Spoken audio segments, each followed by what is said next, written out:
பசியோட 1 மணிக்கெல்லாம் படுத்துருவோம். ஒரு 1:30 மணிக்கு வந்து எட்டி உதச்சி எழுப்பி டேய் சமைங்கடான்னு சொல்லுவார். கண்கலங்க சீமன் சார் பற்றி பேசியிருக்காரு. ரொம்ப சந்தோஷம் சார், ரொம்ப நன்றி சார். உங்களை சொல்ல போதெல்லாம் செலியனும் சில நண்பர்களும் அழுகிறத பார்த்துருக்கேன். இந்த இயற்கை உங்களை பத்திரமா பார்த்துக்கணும்னு நான் கேட்டுக்கிறேன். செலியன் வந்து எப்பயுமே சொல்லுவார், நாங்கள் சினிமா ட்ரை பண்ணும்போது ஒரு பெரிய பானையில் தான் சாப்பாடாக்கி நாங்கள் 1 மணிக்கு வருவோம். நாங்கள் பசியோட 1 மணிக்கெல்லாம் படுத்துருவோம். ஒரு 1:30 மணிக்கு வந்து எட்டி உதச்சி எழுப்பி டேய் சமைங்கடான்னு சொல்லுவார் எங்கள் அண்ணான்னு சொல்லிட்டு கண்கலங்க சீமன் சார் பற்றி பேசியிருக்காரு. ரொம்ப சந்தோஷம் சார், ரொம்ப நன்றி சார்.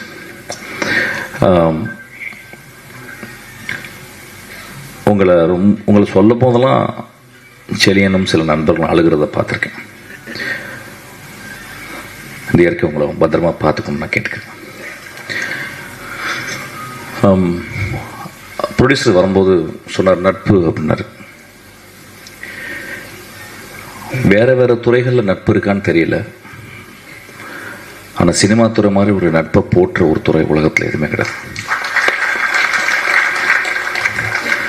சினிமாவுக்குள்ள கதைகள் சொல்கிறது அது ஒரு தனி, அது சமூகத்திற்காக அது ஒரு பெரிய சம்பாஷணை. சமூகத்தோடு பேசணும், நான் கண்டறிந்த விஷயங்களை சமூகத்துக்கு பகிர்ந்துக்கணும் அப்படின்னு சொல்கிறது ஒரு ஃபில்ம் மேக்கருடைய பாயிண்ட் ஆஃப் வியூ. நான் ஒரு பெஸ்ட் விஷயத்த நான் கஷ்டப்பட்டு சம்பாதிச்ச, ரொம்ப கஷ்டப்பட்டு சிறுக சேமித்த பணத்தை ஒரு நல்ல விஷயத்துக்காக மக்கள்கிட்ட திருப்பி கொடுக்கணும் அப்படின்றது ஒரு ப்ரொடியூசர் பார்வை. ஒரு நடிகனும் நடிகையும் நாங்கள் அந்த ஒரு கலை படைப்பை நாங்கள் எப்படி நேசிக்கிறோம், அந்த கலை படைப்பில் அந்த கதாபாத்திரங்களாக நாங்கள் மாறி நான் மக்கள்கிட்ட போய் சேர்றோம். ஸோ நீங்கள் சினிமா பற்றில எந்த ஆஸ்பெக்டில் பார்த்தாலும் அது ஒரு கிரேட்டர் குட்டாகவே இருக்கும். ஆனால் அதுக்குள்ளே ஒரு எக்ஸ்ட்ரானரி விஷயம் என்னென்னா அவருடைய நட்பு.